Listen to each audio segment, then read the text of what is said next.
السلام علیکم ورحمۃ اللہ وبرکاتہ۔ بی اے جرنلزم پارٹ 2 کا باب نمبر 2 ہے جو آج ہم سٹارٹ کریں گے، برصغیر کی صحافت آزادی سے قبل۔ تو اس کے اندر کوشچن نمبر اس کا پہلا ہے، برصغیر میں انگریزی اقتدار کے اوائل میں جو انگریزی اخبارات شائع ہوتے رہے ان کا اجمالی جائزہ لیجیے۔ ٹھیک ہے، برصغیر پاک و ہند میں انگریزی صحافت کی ابتدا تاریخ بیان کریں۔ برصغیر کے ابتدائی انگریزی اخبارات، برصغیر کے ابتدائی جو برصغیر کے شروع میں جو سٹارٹنگ تھا انگریزی اخبارات کا برصغیر میں، 1707 میں اورنگزیب عالمگیر کی وفات کے ساتھ ہی برصغیر میں مغلیہ حکومت زوال پذیر ہو گئی۔ 1707 کے اندر اورنگزیب عالمگیر جب فوت ہوا تو اس کے ساتھ ہی برصغیر کے اندر جو مغلیہ حکومت تھی اس کا زوال شروع ہو گیا۔ اس کے بعد نااہل حکمرانوں کی کمزوریوں اور سازشوں نے برصغیر پر انگریزوں کے قبضے کی راہ ہموار کر دی، یعنی کہ جو نااہل حکمران تھے، جو اس قابل نہیں تھے، وہ عہدوں پہ فائز ہو گئے۔ ان کی جو کمزوریاں تھیں، سازشیں تھیں، انہوں نے کیا کیا، انگریزوں کو اس ملک میں قبضہ کرنے کی ایک راہ دکھا دی، ایک راہ ہموار کر دی۔ مسلمانوں کا زوال انگریزوں کے عروج کا باعث بنا۔ جو مغلیہ حکومت کا جو زوال تھا وہ انگریزوں کی عروج کا باعث بنا۔ جب کوئی قوم اخلاقی اور مذہبی بدحالی کے متعلق گڑھوں میں گر جائے، لوگوں کا ضمیر مردہ ہو جائے اور اجتماعی مفاد پر ذاتی مفاد کو ترجیح حاصل ہو جائے تو پھر ایسی قوم پر غلامی مسلط کر دی جاتی ہے اور غلامی کا توق اس قوم کی تقدیر بن جاتا ہے۔ اور یہ بات مبنی پر حقیقت ہے کہ جب کوئی قوم زوال کی طرف بڑھتی ہے تو اس کی اپنی اجتماعی پہچان اور روایات بھی ٹوٹ پھوٹ جاتی ہے اور ان کی جگہ حاکم لوگوں کی اقدار اور روایات لے لیتی ہیں، اور غلام ذہن اپنے آقاؤں کی روایات کو اپنا کر فخر محسوس کرتے ہیں۔ جب کوئی قوم اپنا بھلا نہ کرنا چاہے، اللہ تعالیٰ بھی اس قوم کا بھلا نہیں کرتا۔ اور جب کوئی قوم زوال کی طرف گامزن ہو، بڑی تیزی سے زوال کی طرف گامزن ہو، تو اس میں کیا ہوتا ہے کہ جو ایک تو اس حکومت کے اوپر زوال آ رہا ہوتا ہے، اور پھر ان کی جو اپنی ثقافت اور اپنی پہچان روایات جو ہوتی ہے وہ ختم ہو جاتی ہے، ٹوٹ پھوٹ جاتی ہے۔ تو اس کی جگہ پہ جو دوسری حکومت عروج کی طرف جاری ہوتی ہے، گامزن ہوتی ہے، اس کی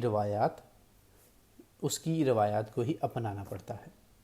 اور پھر کچھ لوگ ہوتے ہیں ان کی روایات کو اپنا کر بڑا اپنے آپ کو فخر محسوس کرتے ہیں۔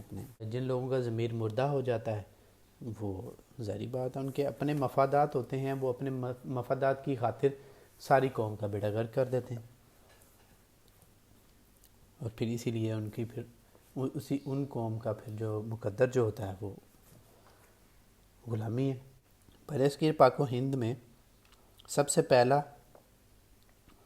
چھاپہ خانہ 1550 میں پرتگالیوں نے قائم کیا، مگر 18ویں صدی سے پہلے ان چھاپہ خانوں سے مخصوص قسم کا مواد شائع ہوتا رہا۔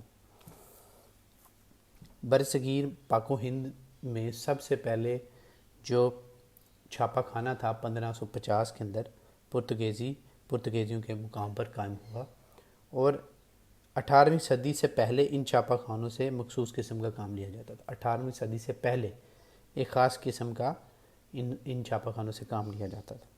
انگریزوں کے عروج کے ساتھ ساتھ انگریزی کو بھی عروج ملا۔ جب انگریزوں نے ادھر حکومت قائم کی تو پھر انگریزی زبان جو تھی اس کو بھی عروج ملا، لوگوں نے انگریزی زبان کو بولنے اور سیکھنے میں ترجیح دی۔ اور انگریزی اخبارات کو وقت کی ضرورت محسوس کیا جانے لگا۔ اور جب انگریزوں کو عروج ملا اور ساتھ ہی پھر جو ان کی زبان کو بھی پھر انگریزی اخبارات کو وقت کی ضرورت محسوس کیا گیا، انگریزی اخبارات کو۔ 1744 میں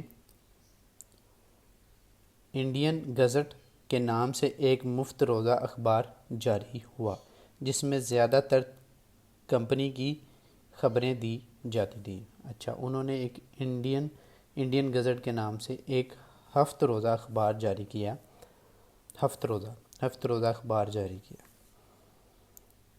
جس میں زیادہ تر کمپنی کی خبریں دی جاتی تھیں، مگر کرنل جان ٹرنل اپنے سفر نامے دا گولڈن ایسٹ میں the East India company gazette کو برصغیر کا پہلا انگریزی اخبار لکھتے ہیں، جو کہ 1743 میں شائع ہوا۔ مؤخر الذکر کا واحد ثبوت کرنل ٹرنل کا سفر نامہ ہے۔ کہتا کہ جو انہوں نے سفر نامہ لکھا اس کا نام تھا دا گولڈن ایسٹ میں the East India company gazette کو انہوں نے کیا دا گولڈن ایسٹ کے اندر جو دی ایسٹ انڈیا گزٹ کو برصغیر کا پہلا انگریزی اخبار لکھتے ہیں۔ وہ کہتے ہیں کہ جو برصغیر کا پہلا انگریزی اخبار تھا وہ the East India company gazette تھا، جو کہ 1743 میں شائع ہوا۔ مؤخر الذکر اخبار کا واحد ثبوت کرنل ٹرنل کا سفر نامہ ہے۔ اس کے علاوہ ان دونوں کا کوئی ریکارڈ موجود نہیں۔ کرنل ٹرنل کا جو سفر نامہ وہی ایک ثبوت تھا کہ سب سے پہلے the East India company gazette برصغیر کا پہلے انگریزی اخبار تھا، جو 1743 میں شائع ہوا۔ انگریزی اخبار کی ابتدا کے سلسلے میں ہم ولیم بولٹس کے کردار کو کسی صورت بھی نظر انداز۔ ولیم بولٹس کو 1766 میں کمپنی کی ملازمت سے نکال دیا گیا۔ ولیم بولٹس نے 1767 میں کلکتہ میں ایک چھاپہ خانہ قائم کیا اور ایک اشتہار شائع کیا، جس کے مطالعہ سے یہ بات واضح ہوتی تھی کہ یہ شخص اخبار نکالنے کے لیے پر تول رہا ہے۔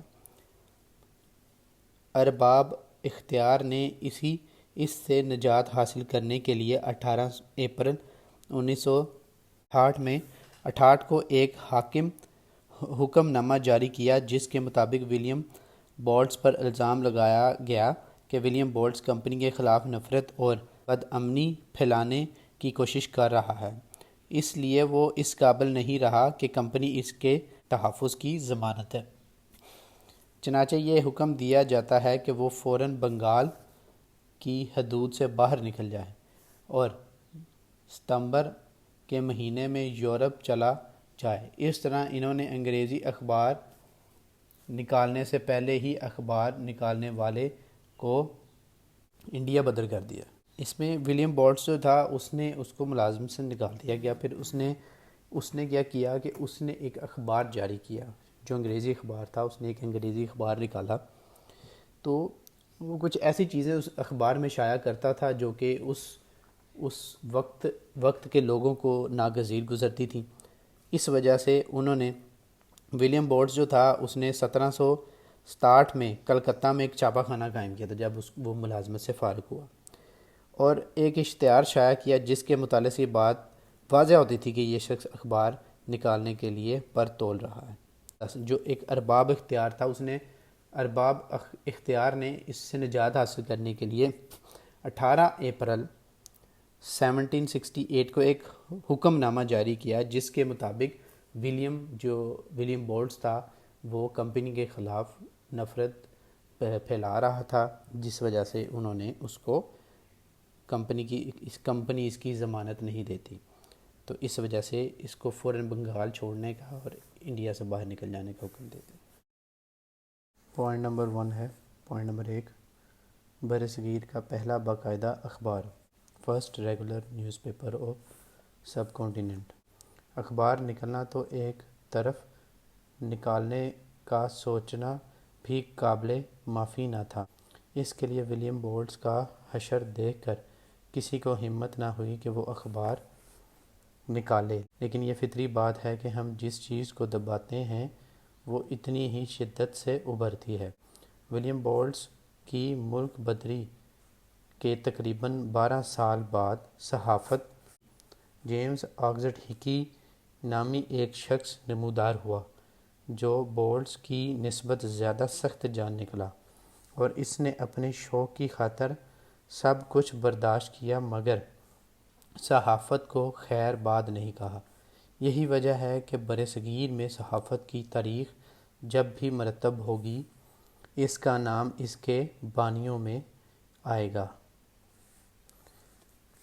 قیام مطلب جو انہوں نے ولیم بولٹس کا حشر کیا تھا اس وجہ سے کوئی بھی بندہ اخبار نکالنے کا سوچ بھی نہیں سکتا تھا۔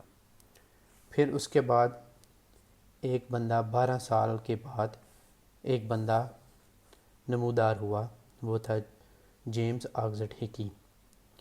وہ ایک بڑا سخت جان تھا اور اخبار نکالنے کا حامی تھا اور اس کو شوق تھا، لیکن اس نے اس کے اوپر بہت زیادہ الزامات بھی لگائے گئے، بہت زیادہ اس کے اوپر رپورٹس بھی درج ہوئیں، لیکن اس نے اپنا شوق جو تھا اور جو شوق سے بڑھ کے اس کو سچائی جو وہ چھاپتا تھا، اخبار نکالتا تھا، اس پہ یقین تھا، جس وجہ سے وہ اس نے ہمت نہیں ہاری۔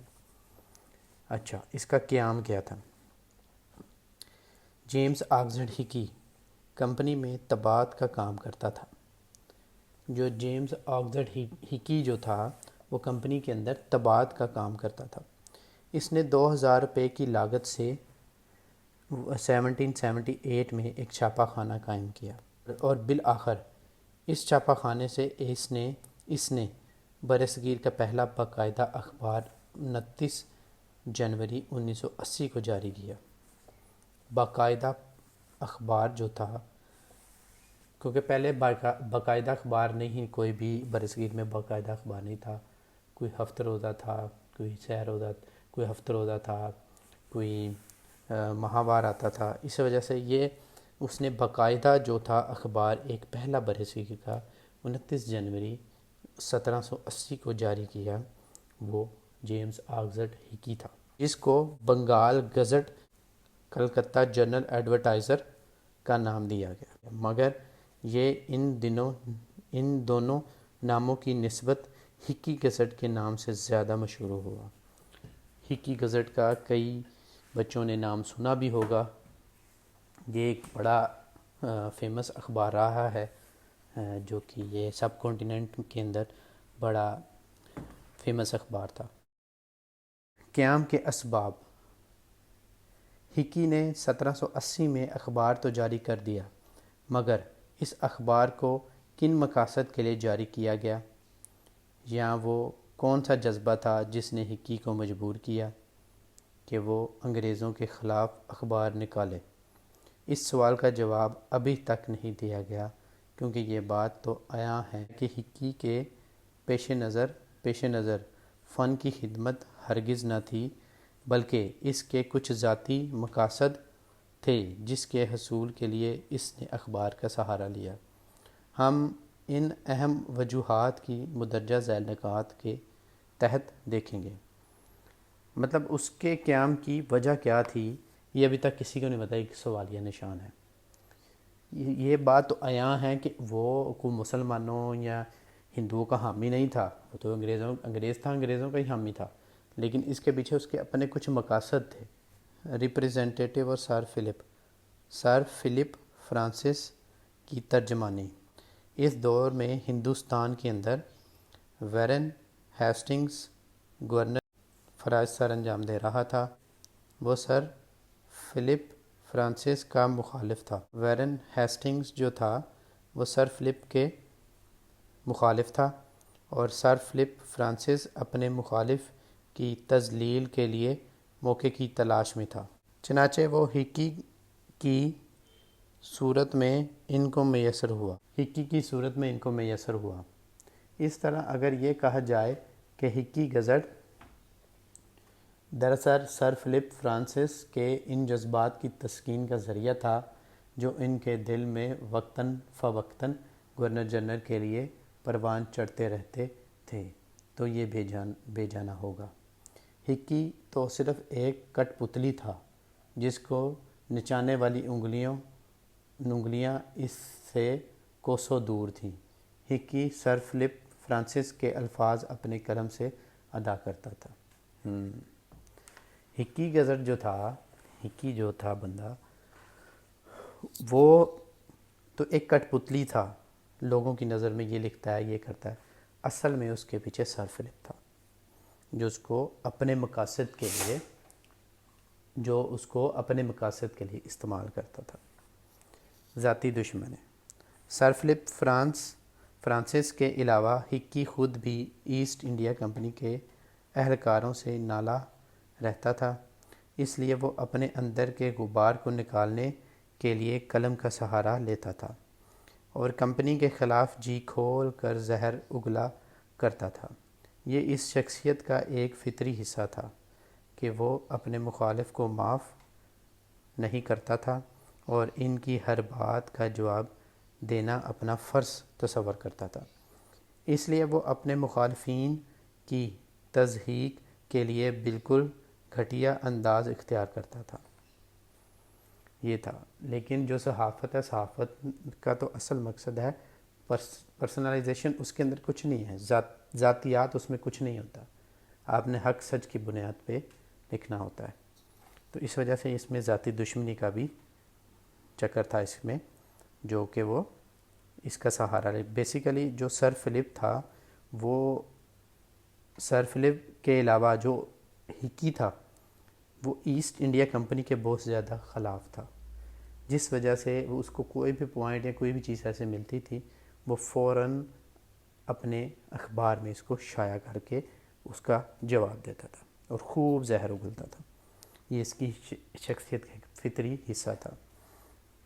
وہ اپنے مخالف کو کوئی بھی موقع نہیں دیتا تھا، کوئی بھی غلطی کا موقع نہیں چھوڑتا تھا، وہ جیسے اس کا پتہ چلتا تھا کہ یہ بات، فوراً اس پہ اٹیک کر دیتا تھا۔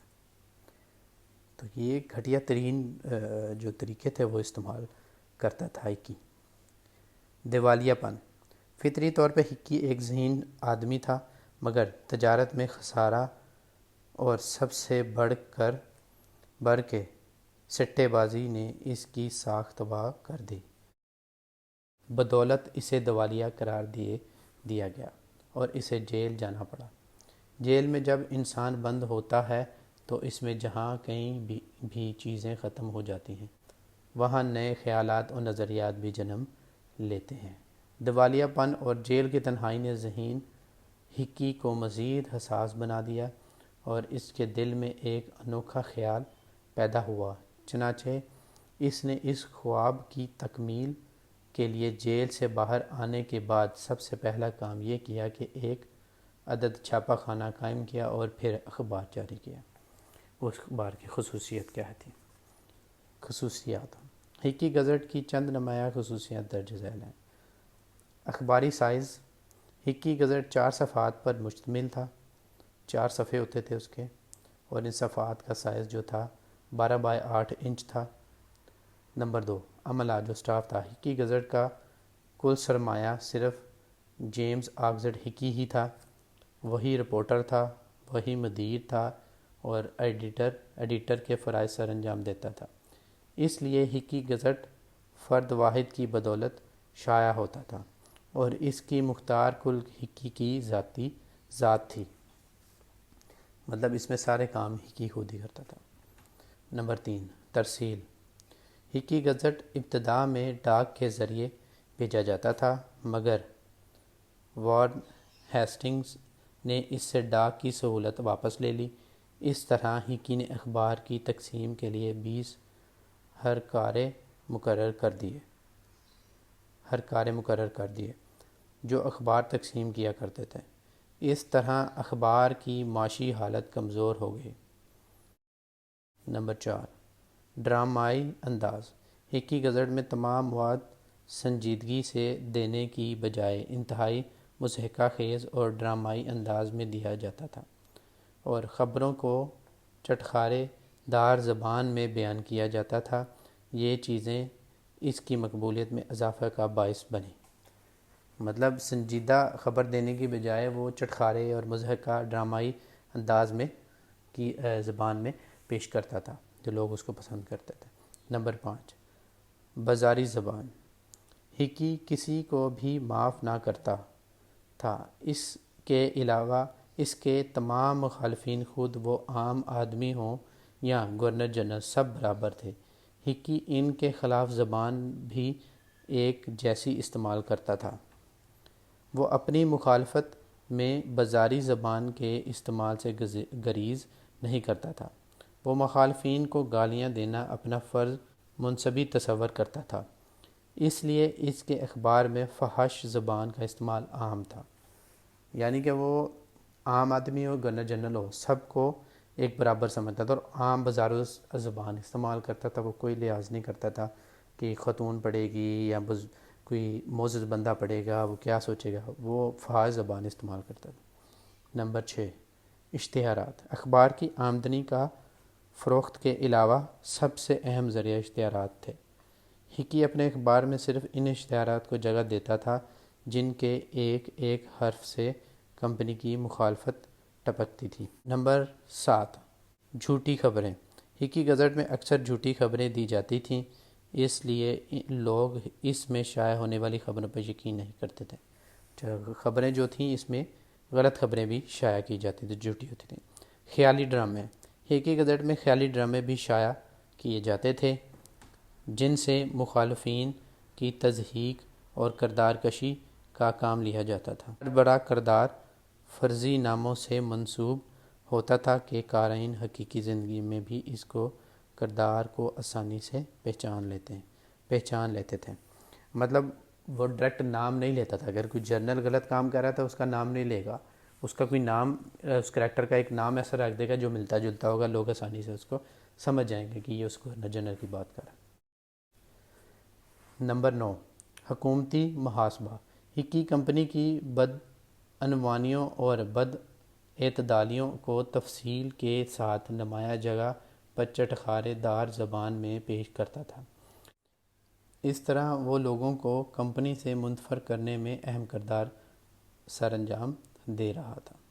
مطلب وہ جو ہکی کی جو کمپنی کی بدعنوانیاں، بد اعتدالیوں کو تفصیل کے ساتھ نمایاں جگہ پر چٹخارے دار زبانوں میں، مطلب کہ جھوٹ سچ مکس کر کے، وہ جھوٹ سچ کو مکس کر کے کمپنیوں پہ الزامات یہ وہ عائد کرتا تھا، اس طرح لوگ بدظن ہوتے تھے ان سے۔ ہکی گزٹ قانون کی زد میں۔ جیمز آکسفورڈ ہکی کی بد زبانی کو لگام دینے کے لیے حکمرانوں نے ہکی گزٹ پر مختلف اوقات میں مختلف انداز میں پابندیاں عائد کیں، جن کی تفصیل مختصراً یوں ہے۔ اب اس پہ حکومت نے پابندیاں لگا دیں، کیا لگائیں دیکھتے ہیں۔ ڈاک کی سہولت کا اختتام، کہ جو ڈاک کی سہولت تھی وہ جو گورنر جنرل نے اس کو دی تھی اس سے چھین لی گئی۔ ہکی گزٹ میں مسلسل گورنر جنرل کے خلاف فحش زبان استعمال ہوتی رہی اور عام ملازمین کے علاوہ گورنر جنرل کی زندگی کے نجی پہلوؤں کو سرعام اچھالا گیا۔ جو اس کے نجی، جو اس کی گھریلو زندگی تھی، جو نجی اس کے پرائیویٹ جو تھی چیزیں، اس کو بھی اچھالا گیا، جس کی وجہ سے ہکی گزٹ کو ڈاک کے ذریعے ترسیل کی جو سہولت حاصل تھی وہ واپس لے لی گئی۔ مشنری زکریہ اور ہکی نے ایک مشنری زکریہ کے خلاف یہ لکھا، وہ کلکتہ کا چرچ فروخت کرنے والا ہے۔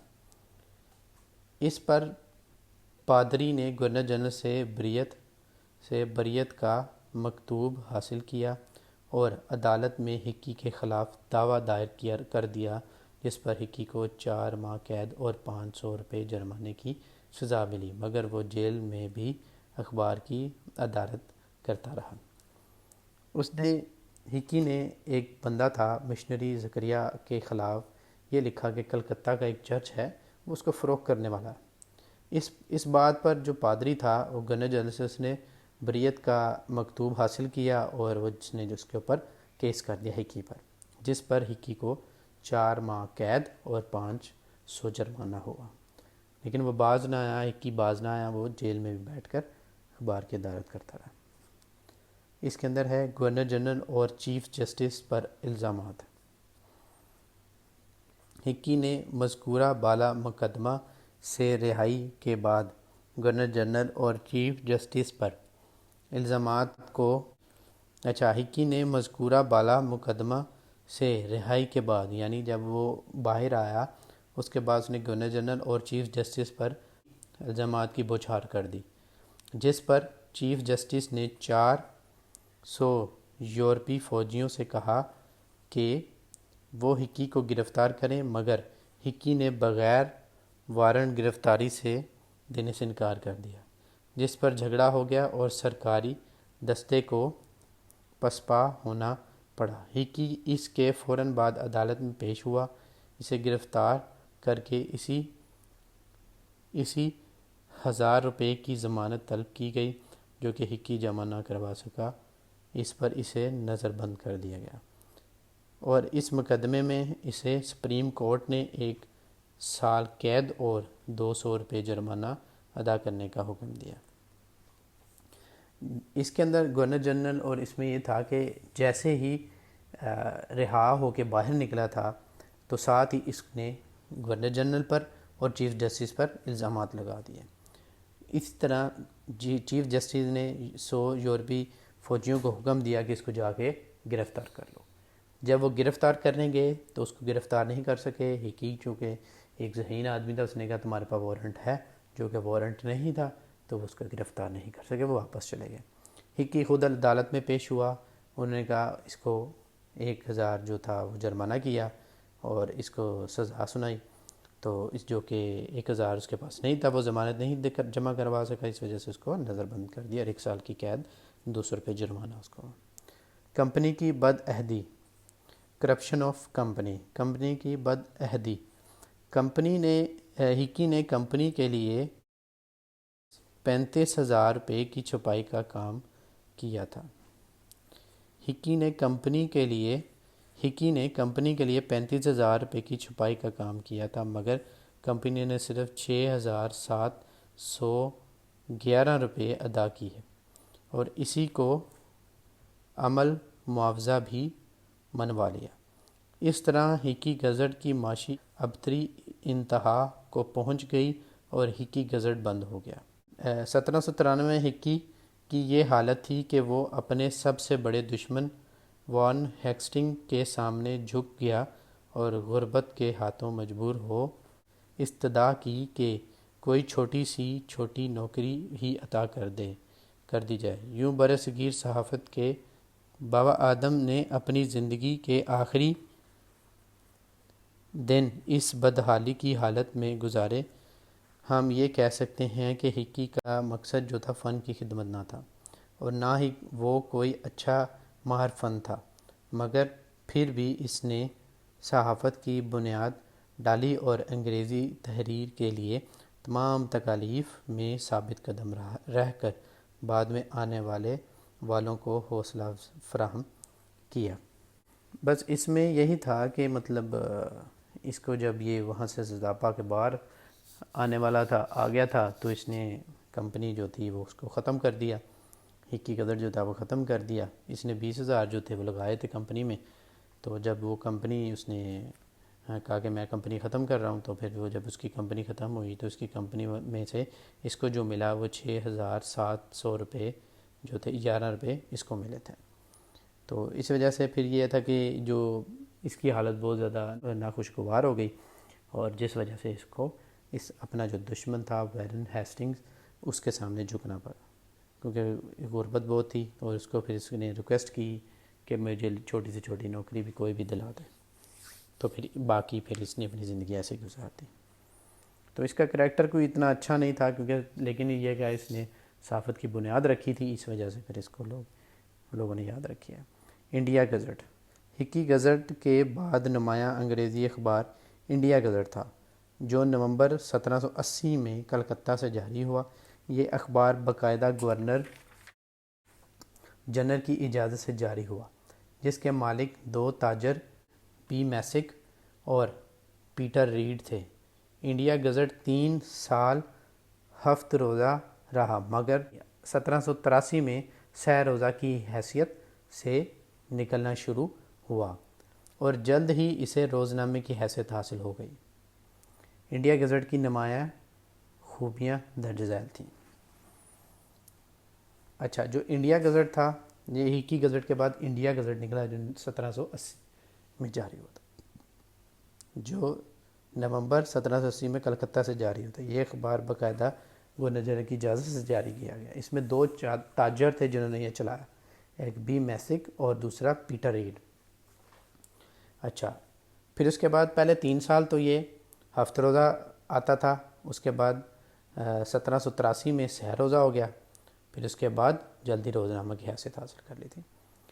انڈیا گزٹ کی خصوصیات دیکھتے ہیں، خوبیاں دیکھتے ہیں۔ اچھا، نمبر 1، حکومتی پشت پناہی۔ حکومتی پشت پناہی، انڈیا گزٹ کے مالک نے باقاعدہ گورنر جنرل سے اجازت طلب کی تھی اور پھر اخبار جاری کیا تھا۔ یہ اجازت نامہ ہی اس شرط پر دیا گیا کہ یہ اخبار کمپنی پر تنقید نہیں کرے گا، اس لیے اس میں تمام خبریں حکومتی مخالفین کے خلاف ہوتی تھیں اور حکومت کی حمایت کی جاتی تھی۔ جب یہ ان تاجروں نے گورنر جنرل سے جب یہ اس کا معاہدہ طے کیا کہ ہمیں کھولنے کی اجازت دی جائے، جب اس نے اجازت دے دی تو اس نے شرط یہ رکھی تھی کہ کمپنی کے خلاف، یعنی حکومت کے خلاف نہیں ہوگا، حکومت کی حمایت میں ہوگا۔ تو اس وجہ سے ساری خبریں حکومت کے جو مخالف تھے ان کے خلاف ہوتی تھی۔ نمبر 2، ہکی گزٹ پر تنقید۔ اس اخبار کی دوسری نمایاں خوبی یہ تھی کہ یہ کمپنی کے سب سے بڑے دشمن ہکی کے خلاف خوب جی بھر کر زہر اگلتا تھا۔ اس طرح یہ دراصل ہکی گزٹ کے برعکس حکمرانوں کی حمایت کرتا تھا اور ہکی گزٹ پر تنقید کرنے کا کوئی موقع ہاتھ سے نہیں لگا۔ اچھا، ایک خوبی تو یہ تھی، دوسری خوبی کیا تھی؟ خوبی میں اس نے کیا بتایا کہ دوسری خوبی یہ تھی کہ جو ہکی گزٹ تھا وہ سب سے بڑا اس کا دشمن تھا، اس کے اوپر جی بھر کے یہ زہر اگلتا تھا، جس وجہ سے جو حکومت کے نمائندے تھے ان کے جو بڑی اس پہ دلچسپی تھے وہ اس کو پڑھتے تھے، نمائندے جو تھے۔ نمبر 3، دربار کی خبریں، جو کورٹ تھا اس کی نیوز۔ اس اخبار کی جو نمایاں خوبی یہ تھی کہ اس میں قلعہ مولی یعنی شاہی قلعہ دلی کی تمام خبریں بھی شائع ہوتی تھیں اور اخبار دربار مولی سے باقاعدگی سے خبریں حاصل کرتا اور اس طرح انگریزوں کو دربار کے حالات سے بھی بخوبی آگاہ رکھتا تھا۔ اس کی خوبی یہ تھی کہ جو شاہی قلعہ دلی تھا، اس کے جو تمام خبریں تھیں اس میں بھی شائع ہوتی تھیں، انگریزوں کو اس کا بھی علم ہوتا تھا، اس لیے یہ بڑا ایک مقبول اخبار جو تھا بن گیا۔ نمبر 4، فحش زبان۔ اس کا اسلوب بیان ڈرامائی تھا۔ ہکی کی مخالفت میں اس کی زبان گالی گلوچ پر بھی اتر آتی تھی، مطلب ہکی کے خلاف گالی گلوچ پر نکل دیتا تھا، ویسے نہیں۔ اس کے علاوہ اس میں فحش نظمیں وغیرہ بھی شائع ہوتی تھیں جو اخبار کو سنجیدگی سے بہت دور لے جاتی تھیں۔ اچھا، اس کے اندر ایک تو گالی گلوچ اس کے لیے استعمال کرتا تھا، دوسرے اس میں فحش نظمیں جو تھی وہ وغیرہ جو تھی وہ شائع کی جاتی تھیں جو اس اخبار کو سنجیدگی سے خود سے دور رہ جاتا تھا۔ کلکتہ گزٹ، تیسرا نمایاں اخبار کلکتہ گزٹ کے نام سے جاری ہوا۔ یہ اخبار 4 مارچ 1984 کو کلکتہ سے جاری ہوا اور اس کے ایڈیٹر مشہور ادیب فرانسس گلیڈ سٹون تھے۔ اچھا، تیسرا نمایاں اخبار جو تھا وہ کون سا تھا؟ وہ کلکتہ گزٹ کے نام سے جاری ہوا۔ یہ اخبار 4 مارچ 1984 کو کلکتہ سے جاری ہوا۔ اس کے ایڈیٹر ایک جو کافی مشہور بندے تھے، مشہور ادیب تھے، فرانسس گلیڈ سٹون تھے۔ کلکتہ گزٹ کی جو خصوصیت تھی وہ دیکھ لیتے ہیں۔ حکومتی سرپرستی، کلکتہ گزٹ میں باقاعدہ حکومت کی اجازت سے جاری ہوا تھا۔ یہ اخبار گورنمنٹ کی اجازت سے جاری ہوا اور اس میں حکومت کے خلاف کسی قسم کی تحریر شائع نہیں کی جاتی تھی۔ اس کے حکومت کے خلاف کچھ بھی اس کے اندر شائع نہیں کیا جاتا تھا۔ یہ حکومتی مخالفین کی باتوں کا جواب دیا کرتا تھا۔ جو حکومت کے خلاف ہوتے تھے ان کے خلاف بولتا تھا۔ نمبر 2، بلند پایا ادیب۔ اس کی نمایاں خوبی یہ ہے کہ اس میں ایڈیٹر فرانسس گلیڈ سٹون ایک بلند پایا ادیب تھے۔ وہ فارسی کے ماہر تھے۔ ان کی کئی کتابیں انگریزی سے فارسی اور فارسی سے انگریزی میں ترجمہ ہیں۔ انہوں نے میڈیکل ڈکشنری اور فارسی انگریزی لغت بھی مرتب کی۔ یوں اس اخبار کو ایک اعلیٰ درجے کا ادیب اور مترجم بھی میسر تھا۔ مطلب ان کا جو بلند پایا جو تھا یہ تھا کہ ان کو یہ اپنی ان کی کئی کتابیں تھیں جو انگلش فارسی سے انگلش میں ترجمہ کیا ہوا تھا، اور یہ ایک بڑے ادیب تھے، بلند پایا انسان تھے۔ نمبر 3، انگریزوں کی ثقافتی سرگرمیاں۔ کلکتہ گزٹ میں یورپی آبادی کی ثقافتی سرگرمیوں کی پوری رپورٹ جاری ہوتی تھی، اور اہم ثقافتی تقریبات کی خبریں اخبار کی زینت بنائی جاتی تھیں۔ اخبار کی زینت جو تھی یورپ کی خبریں، ادھر کے واقعات، ادھر کی سرگرمیاں جو تھیں ان کو بڑی دلچسپی سے پیش کیا جاتا تھا۔ دیسی سیاست۔ اس اخبار میں دیسی حکمرانوں کی سیاست کو بھی پیش کیا جاتا تھا، اور قارئین کو دیسی ایوانیوں میں ہونے والے نمایاں واقعات سے بھی آگاہ کیا جاتا تھا۔ اچھا، حکمرانوں کی جو سیاست تھی وہ پیش کی جاتی تھی، قارئین کو دیسی ایوانیوں ایوانات جو تھے ان کی نمایاں واقعات سے بھی آگاہ کیا جاتا تھا۔ فحش، ولگیرٹی۔ اس اخبار میں بھی دوسرے اخباروں کی طرح فحش نظمیں دی جاتی تھیں۔ اس میں فحش خبریں نظمیں دی جاتی تھیں، اور جو انگریز تھے 2 شہزادوں کے نام کھلے بندوں عاشقانہ گیت دیے جاتے تھے۔ جو کھلے عاشقوں والے گیت